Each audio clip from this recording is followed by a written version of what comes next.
Okay, let's get started. So let's start by talking about notation. So we got f as any function. We're going to use this notation right here, r sub fx, okay, to denote f's exact rate of change function. Okay, you ready to start? Everyone ready to start? Okay, so r. Okay, you ready to start? Okay, so we use this notation to denote f's exact rate of change function, the function whose values gives the rate of change of f with respect to x. Okay, you guys ready to start in the middle? Hey, you guys right here, are you ready to start? Ready to start? Thank you. Okay, so this notation means the rate of change function with respect to x. Okay? And so this should be familiar. So let's just quickly, let's start over here. It all starts with this. So what does the numerator represent? What does that numerator right there represent? Ryan says the change in y. Agree with that? And the denominator? Change in x. Okay, and so that whole ratio then is? That whole ratio is what? What kind of rate of change? That's exact.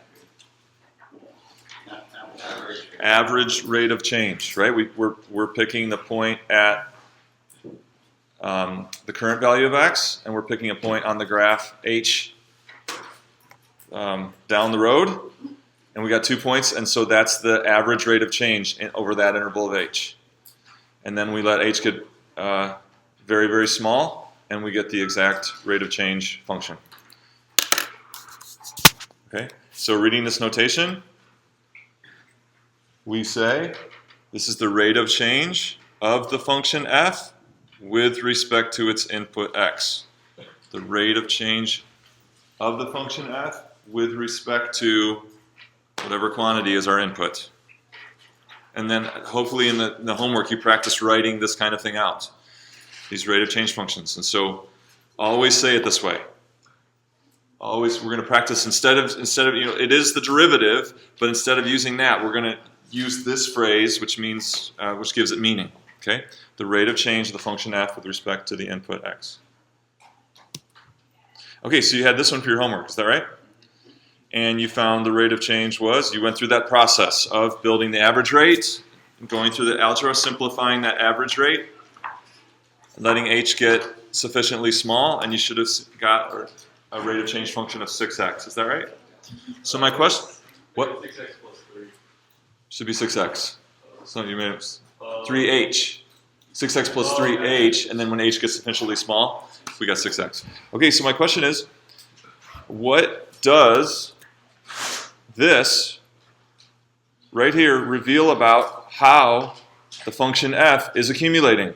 How could you say in words, what does this tell us about how f is accumulating? How is f accumulating?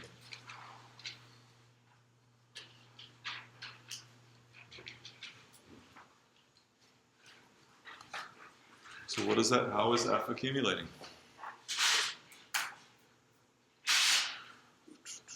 Yeah, Jamal? Is it 6 times as fast as y? It's accumulating 6 times as fast as y. Right, the quantity of y there is 6 times as much as x. 6 times as much as x. It's accumulating 6 times as much as x. Anybody else? He's on to something, okay? So he's on to something. How is the function f accumulating? Yeah? You say the average rate of change accumulates 6 times of, like for if you're changing x, that average, well, it's not changing x, so they have no idea. That's probably add something to that. Yeah, so this isn't average rate anymore, right? So when we let things get sufficiently small, we get exact rate. We get exact rate. So how is f accumulating? Yeah? At a constant rate of 6x. So is that a constant rate then, 6x? Is that staying constant? What happens when x changes? Does the rate stay the same or does it change?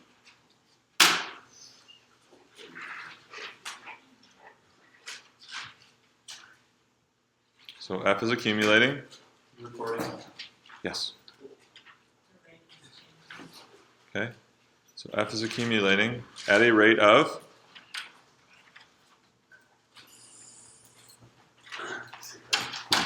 6x, or 6 times whatever input we're at. 6 times the current value of x.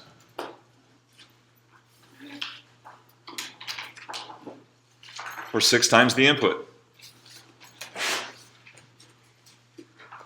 F is accumulating at a rate of 6 times the current value of x. Okay, so if I said x was 0.4, then what could you say about the accumulation of f? Jonathan? If x is 0.4. It's accumulating at a rate of 2.4. He's saying it's accumulating at a rate of 2.4 when x is 0.4. Agree with that?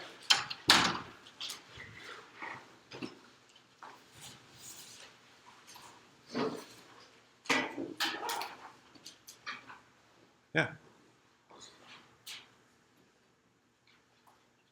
2.4 what?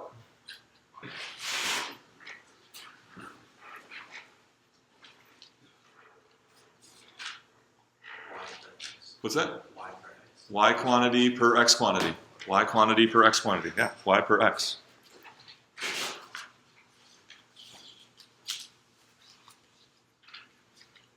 So this isn't great, but I'm doing it to go fast, okay? That's showing an idea, and that's not great. It's not great notation, but it's showing the idea, okay? So let's take a look at this. So I've got our accumulation function fired up here. And I asked about at 0.4. And we said the rate of change was? Rate of change is 2.4.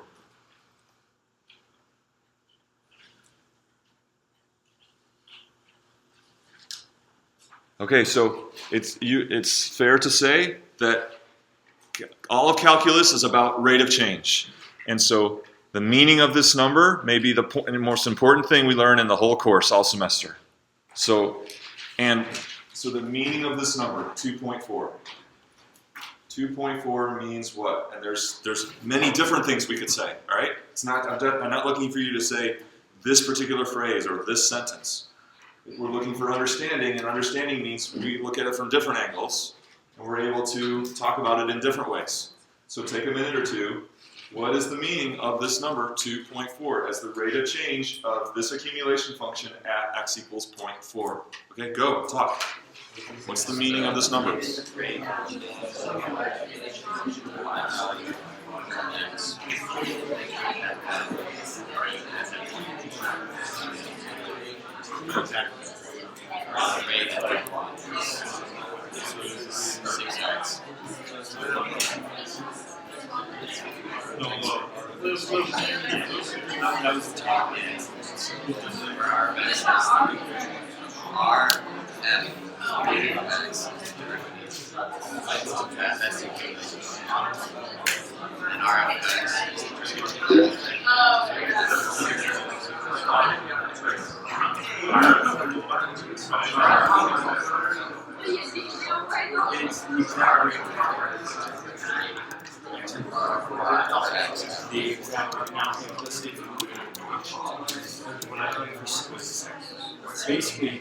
I had to grab both functions, and his age was anywhere from 1 to 5. You can see x on the time. Like the closer you got, the more graph, some closer to the back. I got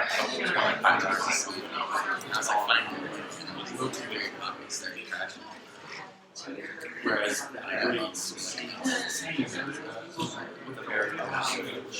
Okay, let's hear what some of your ideas were. Molly's got one, go. Okay. So yes, that's true. We never really talked about slope, and that's kind of the. So can you say more about the quantities when you talk about the slope is 2.4? So what does that mean for the quantities then involved? So what causes a slope of 2.4? That's really what we're getting at. Well, that's the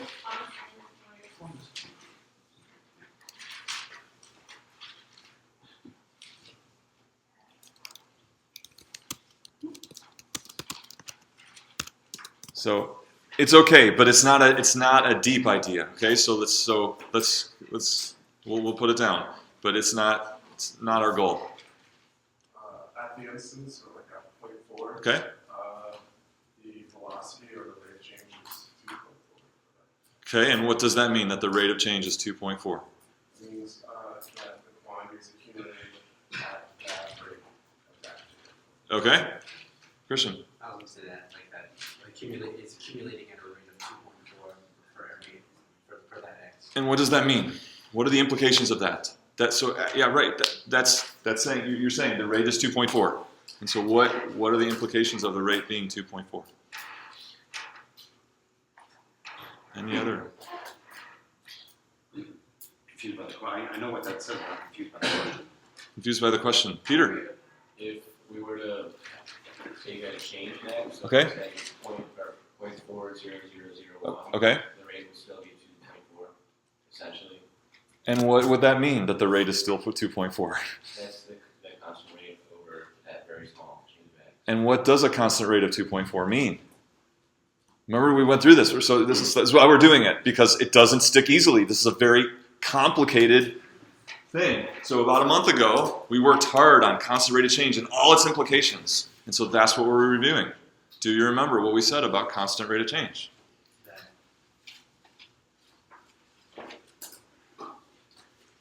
Brian? Every change in y is 2.4 times the change in Okay, now we're getting somewhere. Every change in y is 2.4 times what? The change in x. Okay, now we're getting somewhere. Yeah, Melody. Oh, I think she was trying to ask one first. Oh, so go ahead. Okay, it's 2.4 is the change in y. Okay, and and that ratio, what did the meaning of that ratio? When we say it's, yeah, you're right, it's the change in y over the change in x. What was the meaning of that, remember? What's the meaning of quotient? Oh, is it what do you call it? In terms of something else, like in the units of something. Okay, Alexander. Relative size. What about relative size, right? I don't know. Yeah. The relative size of y or is it of x? Relative size of y to x 2.4. Okay, so delta y over delta x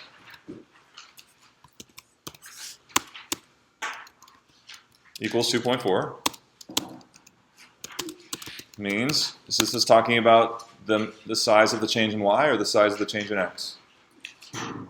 What's that? Isn't it saying y is growing 2.4 times as fast as Yes, that's a different one. That's a different one. Y is changing 2.4 times as fast x at 0.4? as x at 0.4 at x equals. Very good. That's a different one. So let's go. So that's good. Y is changing 2.4 times as fast as x is changing. Good. All right. Let's go back to this one. This ratio of delta y of delta x means, is that talking about, my question was, is that talking about the magnitude of y or the magnitude of x? Y. So means the size of y, or the size of the change in y, is what? Was that a hand? Or no? Yeah. But it could be, I'm sorry, go ahead. Okay, is 2.4 times greater than the change in x. Is 2.4. So times is that kind of that last one. So then 2.4 relative to the change in x. So remember doing all this stuff now? Was there anything else? Now we're getting a lot of good stuff here. So the slope is 2.4. Every change in y is 2.4 times the change in x. 2.4 is that ratio, which means that the sizes of changes in y are 2.4 relative to the sizes of changes in x. And y is changing 2.4 times as fast as x. Anything else? So how is that seen in the graph? So now we come to this point. So how can I reflect that, these ideas? What can I do here?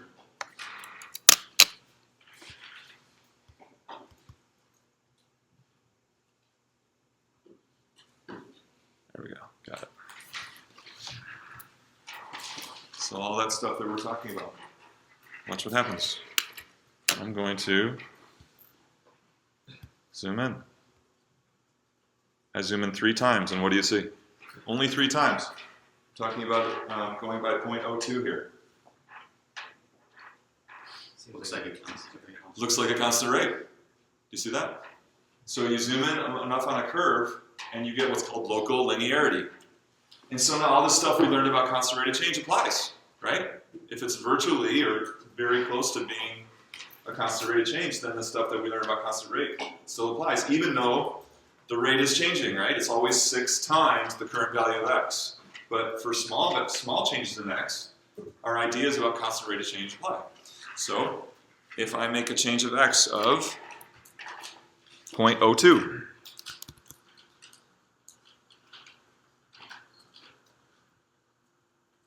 what can you say?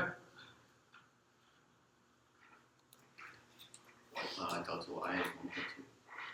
Delta y is, Or not 1.2. you know, don't do any math in your head. Just what are you thinking? 6 times 0.02. 6 times 0.02. Delta y is 6 times 0.02. Janae, you agree with that? Yes. Wouldn't it be changing y is 2.4 times 0.02? 2.4 times 0.02. Is it 6 times 0.02 or 2.4? Wouldn't it just still be 2.4 because it's really, really close to 0.4? Okay, so we got 3 possibilities for the change in y. We got 6 times 0.02. We got 2.4 times 0.02. And then what did you say, Shayna? That the change in y would be? 2.4. Just 2.4. What do we think? Zoe, what do you think? I think that that's what we did last class when the change in x is so tiny that it doesn't matter. But there's 3 possibilities here. These are all different values. Delta y, these are 3 totally different values. 6 times 0.02, 2.4 times 0.02, and 2.4. So what do we think? What is the corresponding change in y for this change in x? 2.4 times 0.02. You're going for option B, curtain number 2. Yes. Okay? Why? So why do you think that? Because we're using our rate of change and then multiplying it by our change in x. The rate of change, that change. Austin, what do you think? Yeah, that's the same thing. Curtain number 2. Brent, what do you think? I think it's B. I think it's B. Brian? I'm leaning towards B. Leaning towards B. Delta y equals K delta x. K delta x. Changes in y. So there's so much packed into this number. It takes a long time to really get it. This number is talking about how 2 quantities are changing together. That's why it's hard. That's why it's hard. Because there's so much wrapped in that number. So in order to make sense of it, we say, all right, let x change a little bit. Well, y changes 2.4 times as much as that. That's what that number means. Okay, so then what is the change in y? In my straightest vertical line I can make. Is that 0.48? Yeah. I'm guessing. Is that right? Yep. Okay. So looking at this picture, how can you talk about relative size looking at this picture? 2.4 is the relative size. How does the picture show that? Show a relative size of 2.4. Marco.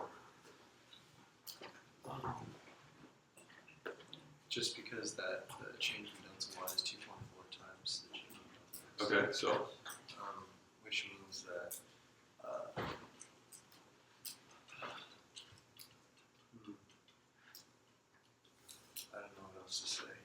David? It's just a K or 2.4 times how much X has changed. Okay, that's right. Yeah, Christian? So it means that the size of the changes in Y Uh-huh. are like relative to the changes in X by 2.4. Right. So this vertical change here is 2.4 relative to that. Like someone said, measuring one thing in the units of other. If we measured how much Y changed in the units of delta X, we need 2.4 of those to get that size of that change in Y.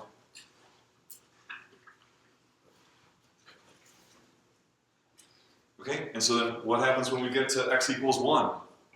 Then what's the rate of change at X equals 1? Do you remember what our rate of change function was? 6. So when we get out here to 1, now our rate of change is 6, meaning if we took a small change in X, how much would Y change? 6 times. 6 times as much. It would change a lot more. And 6 tells us how much it would change. Okay, is this making more sense? Yeah. So this discussion is arguably the most important discussion of the whole semester because it's about what does this number rate of change mean? And it's a loaded number because you're talking about two quantities at the same time. This number reflecting how two quantities are changing together. All right, so keep working on it. Any questions? Yeah. The statement 2.4 means the size of the change y 2.4 relative to the change in X. Okay. Can that also be said delta y is equal to 2.4 units of delta X? Yeah, yeah, measuring that in the units. So if we took this, we would take 2.4 of those to make that. Absolutely. Absolutely. Just want to check. Yeah, sure. Janae? I have a question, it probably sounds stupid, but, why is it only, like, why is the rate only 6 once you get to 1? Why is it change? Because when we did the whole function thing, the rate came out to be 6.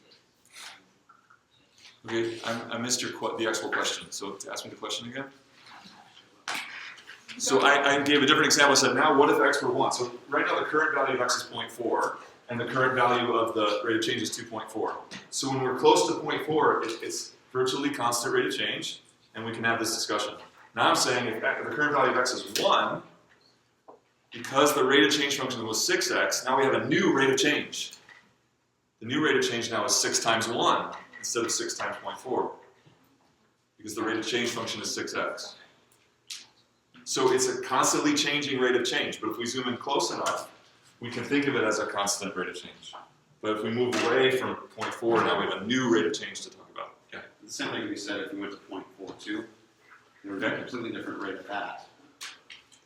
At Okay. 0.42, it'd be close but slightly different from Right. 0.4. That's right. But the same rules apply. At that point, it has its own Right. rate, and that's what's required. Right. So for local linearity, could we just, like, for that entire, like, piece, could we just use that one rate of change?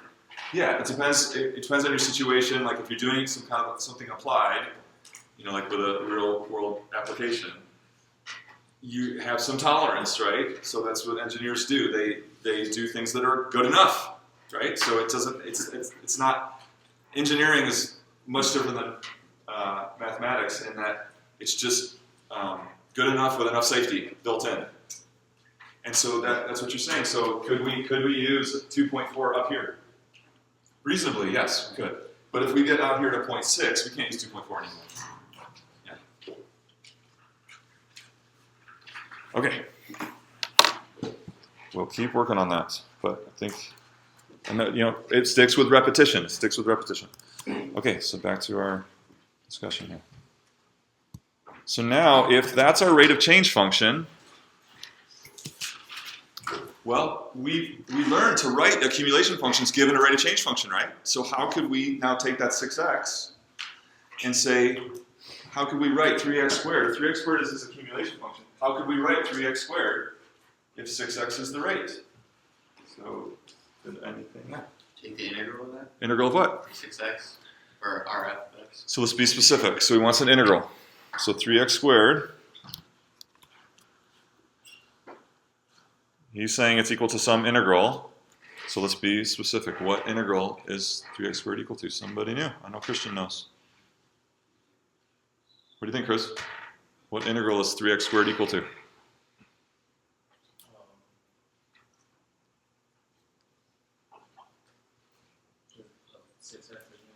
equal to just 6x? 6x dx. Danny? 6 dx or the r of x dx.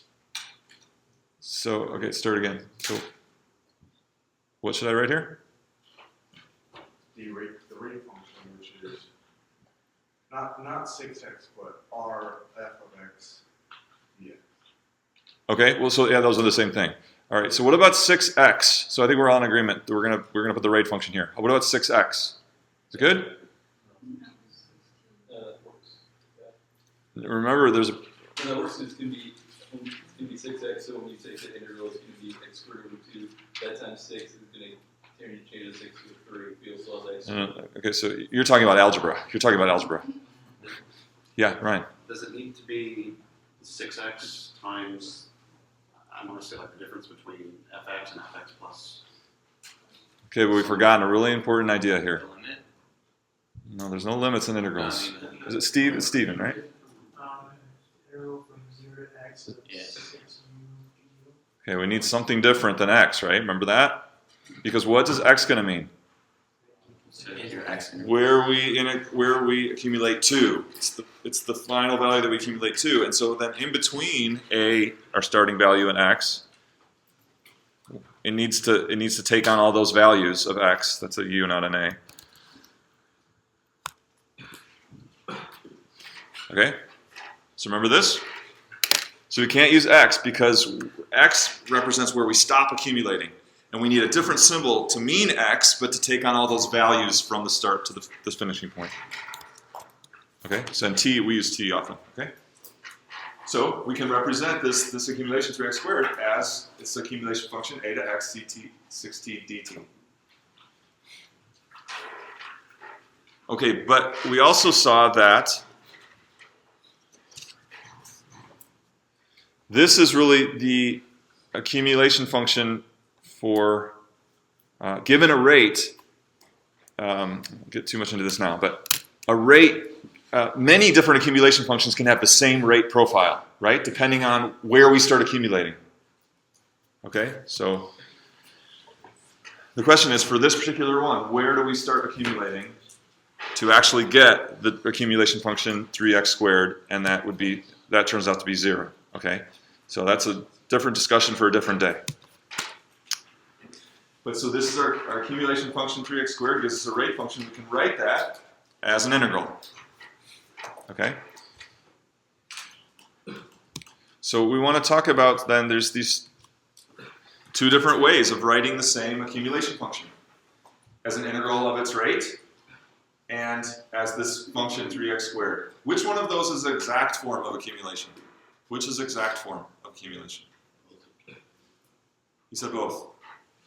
Wouldn't it be the first one? The first one only. Which is exact form accumulation? Shannon? The one on the left.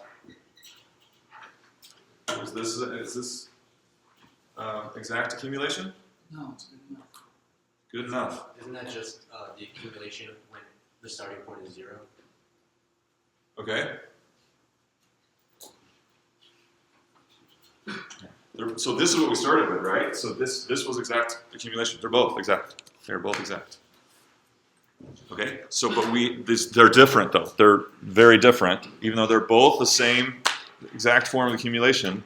The one on the left we call open form. And what do we mean by that? What we mean is it reflects the process, right? This was a month and a half in the making. Remember doing that? This was a month and a half in the making. We know what this means. This is our rate, and then our rate times a little change gives us a little bit of accumulation, and the integral sign stands for summing up all the little bits of accumulation starting at a, and so it reflects process. The other form is the closed form. Closed form is like a standard function, okay? It's a fast track to results. We can just get lots of, we can get the accumulated quantity fast, right? Just plug in the paired value of x and it just cranks out the total accumulation up to x. So open form reflects process, closed form, fast track to results.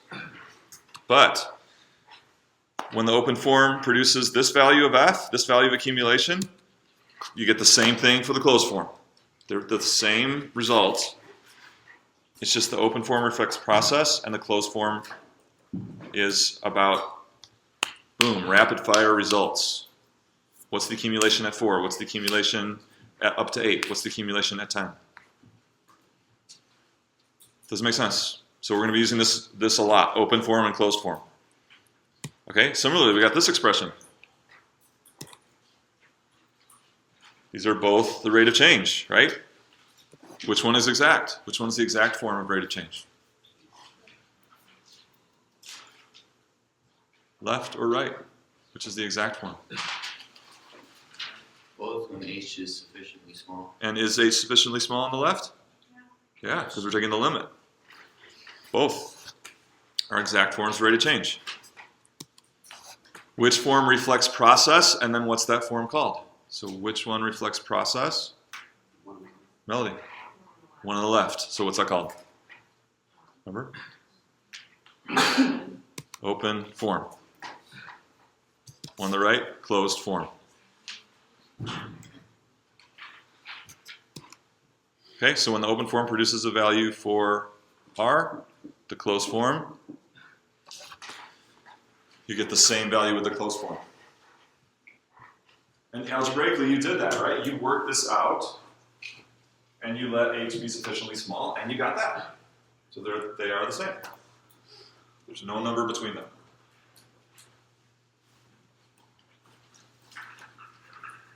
Okay, so where we're headed next then is developing some rules to get closed forms derivatives. That's what we're doing. So we're going to find rules for finding closed form derivatives. And what's the purpose of those? Fast track to results. Okay, in this case, fast track to getting the rate of change functions. Fast track to getting rate of change functions. Or derivatives. Here's the key point. All of these rules are derived from the open form. All of them are derived from the open form. So the open form is the key to all these fast track rules, all these closed forms. Getting those is all about deriving them from the open form. So let's write it one more time. Practice. So don't peek at your notes. See if you can write it. Got to be able to write it. What is the open form, the general open form for the rate of change of f with respect to x? See if you can do it. Mini quiz.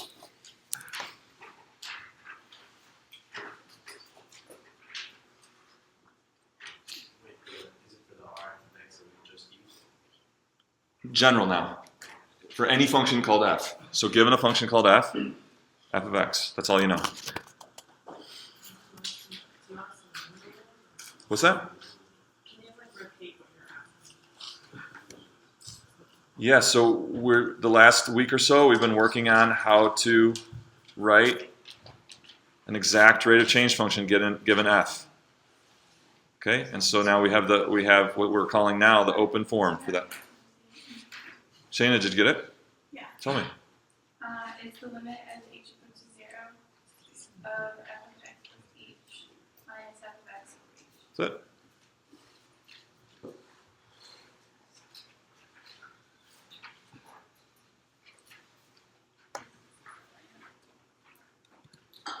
Okay, so this generalized open form is also called the definition of the derivative. That's another way we talk about it. The definition of the derivative.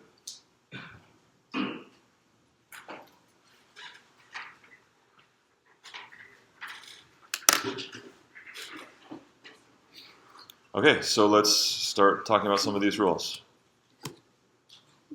All right, this one. So this is the one you worked on, you looked at for your homework. Given a function that's x to the n. So I'm going to kind of blaze through this. Don't try to take notes. You can look at the video later, and so this should be familiar. But anyway, so a binomial to a power has a pattern when you multiply it out. What do you notice? So if it's, say, to the fourth, your first term is to the fourth. And then what happens to each power of x as you march down the terms? Decreases by 1 until the last one is x to the 0, right? So your x, the power of x, marches down simultaneously. What does h do? Marches up. So it starts at 0 and marches up to the 4th. Okay, so when you have x plus h to the n, same thing. The first term will be x to the n. Each successive term will decrease in power by 1 until you get to x to the 0. Simultaneously, the powers of h are increasing. That's the general form of multiplying out a binomial expansion. Okay. So we're going to use that. So this is, you can see in x to the n, this is going to be part of our open form. We're going to need this expression right here because we know that first part of the average rate is taking x plus h, f of x plus h. So f of x plus h is going to be this right here, which is part of our definition. Make sense? So let's just blaze through this here. So they all come from, this should be essentially equal to. So when h gets small, I don't have the limit notation there, so we'll just say essentially equal to for small h.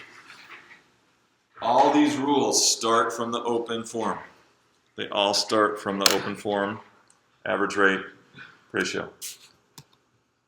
Okay, so we've got f of x plus h will be x plus h to the n. So then that's what we just did. We just multiplied that out, right? So that's our x plus h to the n, which I just showed you on the previous slide. And then we notice minus x to the n. So what can we do? Minus x to the n. And there's that first one, right? So those can go bye-bye, right? And we're just left with these terms. What do you know? So now what's true about every one of those terms? Oh no, not yet. So we can't let h get 0 because it's undefined, right? They all have an h right now. Now that that term's gone, they all have an h. Okay, so this is kind of doing two steps at one.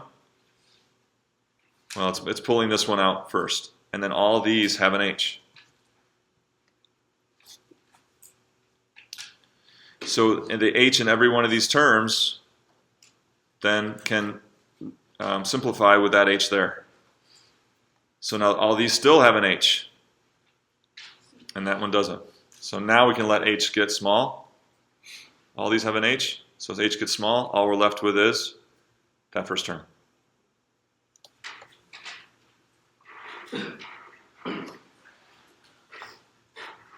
Okay, so you should be able to follow that. We didn't take a lot of time on it, but you should be able to follow what's going on in that derivation.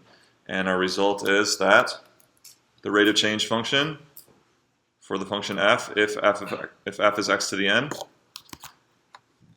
is n x to the n minus 1. So that's our first closed form rule. It's a closed form rule for finding the derivative of a function of the form x to the n, where n is an integer. A positive integer. Okay, next, so that's the first rule. Next rule, constant functions. So if an accumulation function f never accumulates any changes in its value, then what's its rate of change? How fast is it changing if it never accumulates? Yeah. So people are saying 0. What do you think? Agree? Yeah. So if you have a constant function, the rate of change is 0 because there's no change in the amount of accumulation. So 0 change. All right, so let's show it mathematically. How would we show it mathematically? How does it start to show it mathematically?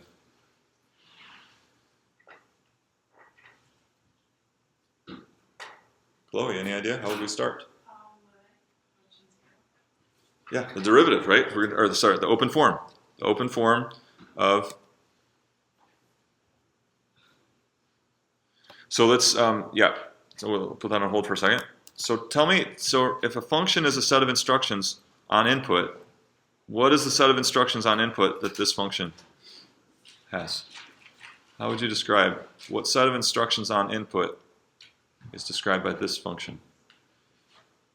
Connor.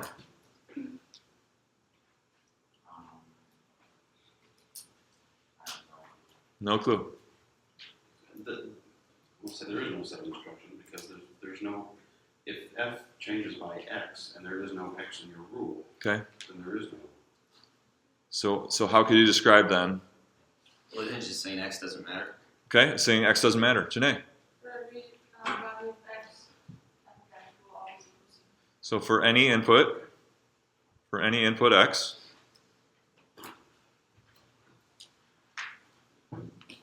the output is C. Well said. That's the set of instructions. For any input x, the output is C. And so yeah, and it doesn't have to do with x. It's always C. It's Isn't that only only if c is constant? if C is constant. So that's what that, yeah, this is what we're talking about. Yeah, so that's the premise. Yeah, right. But even if C is changing apart from x, it's still whatever C is. Even if C is changing and it doesn't have to do with x, then it's the same thing. You could But- define a rule later that says C is equal to for a piecewise function or whatever, as long as we know what's specified. Right, yeah, exactly. The key is that x isn't a part of this. Okay. All right, so Chloe says that we should use the definition, right? So the definition, or the limit as h goes to 0 of f of x plus h minus f of x. So what's f of x plus h? What is f of x plus h? C plus h. Aaron, what do you think, Aaron? Why is it C?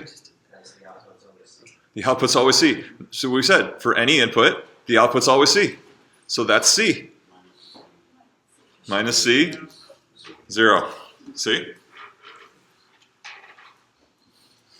So this one's easy enough that we can reason it out with the idea, but then there's mathematical proof behind it. No matter what the input is, the output's always C. And so when we use the definition, we get C minus C, and that's 0. 2 rules down, right? So you just make a list, maybe a little list on the side. Is this what they were just calling theorems in the reading? Possibly. Yeah. Yes, that first one was a theorem, yeah. So theorems. Okay, so let's maybe start a list. So F and R of F. So if F is, the first one was x to the n, what was R of F? N, x to the n minus 1. If F is a constant, R of F is 0. Okay, 2 rules down for closed form derivatives or closed form rate of change functions.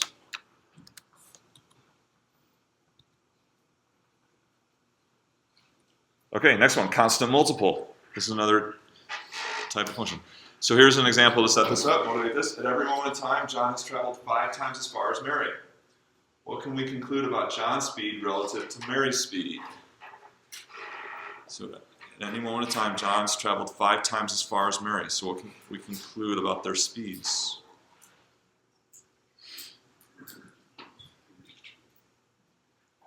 No matter how far Mary goes, no matter how fast Mary travels, John is always 5 times faster than Mary.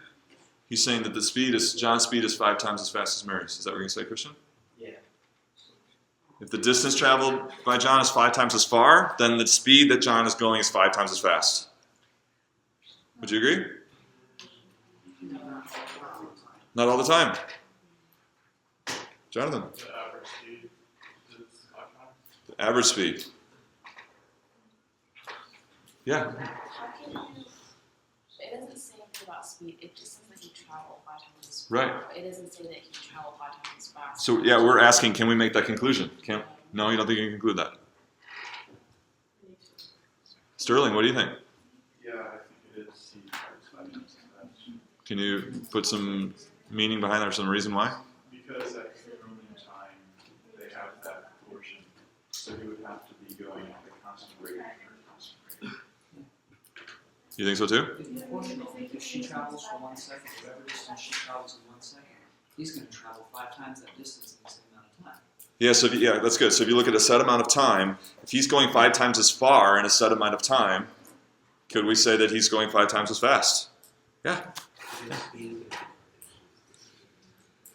Okay. She traveled 5 So what I was thinking of it is like, okay, so he's going 5 times as far, so he's going 5x of Mary. So then we take the derivative of that, and then it's just 5. So his rate is 5.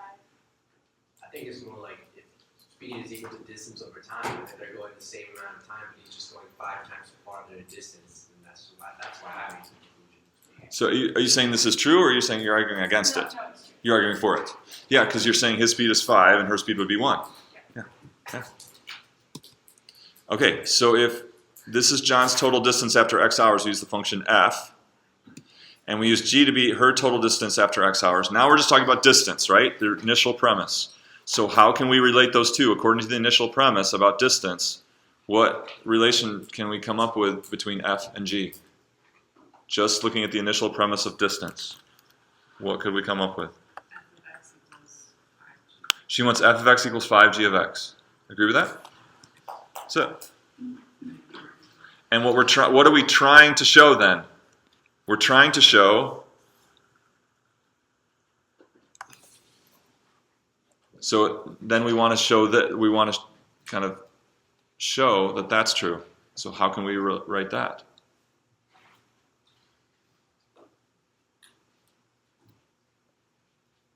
Who stepped you there? Ross. f of x over g of x equals 5. Well, that's just, you're just rearranging the same thing. Now I'm talking about speed. No, but wouldn't that just be the relation? But so we want to write this out. John's speed is 5 times Mary's speed. So this, okay. So this is where we start to find the derivative of that, where we take the limit of f of x. Eventually, but all I'm asking now is we want a statement that reflects this. If f equals 5g, the distance John traveled is 5 times the distance that Mary traveled, we just want a quick statement that says, what are we trying to prove? What's our final goal? If we're, yeah, Russ. R f of x equals 5g, or r g of x? R f of x equals 5 times r g of x. Or the rate of change of f with respect to x is 5 times the rate of change of g with respect to x. Yeah. Okay, so this is our given. And this is what we're trying to prove. Again, it makes sense as an idea, but we want to show that. We want to show it mathematically using what? We always start with, all these rules come from our open form, general open form definition of the derivative. Okay, so let's do it. All right, so you saw in the homework, there's some other notations for rate of change. So these all mean the same thing. And we're going to read all of them. The rate of change of f with respect to x is 5 times the rate of change of g with respect to x. So the shortcut is to say f prime and g prime, or df dx, okay? But we want to practice always saying it this way, because that's what it is. It's always the rate of change of f with respect to x and the rate of change of g with respect to x. So we're not going to cheat and say f prime and g prime and df dx. Okay?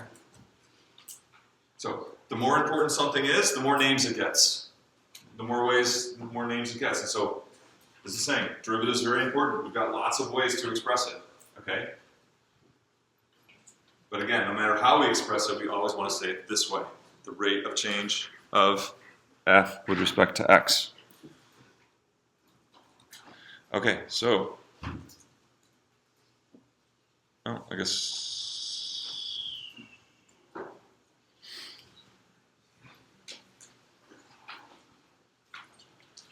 sorry.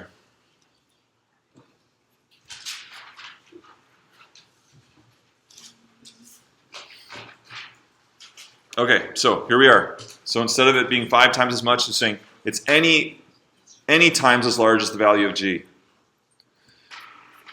Okay, so what is a proof like?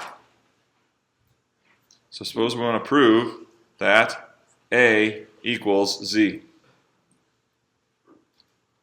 So when we start, do we declare that a equals z? No, we can't use the thing we're trying to prove. We can't assume it's true. We're saying we're not sure. We're going to take what we know and prove it. We're going to take what we know and confirm that it is true. So we can't use that within the proof. So what one type of proof looks like this. Well, we start with A and we say, well, we know what A is. A is equal to, say, B. We know that for sure. And then maybe we do some algebra on B. And we say, oh, that's the same as C. And then we keep working like that until we can string equalities together to get Z. And therefore the conclusion is? Therefore, by equality through the string, A equals Z, and we did it. Okay? So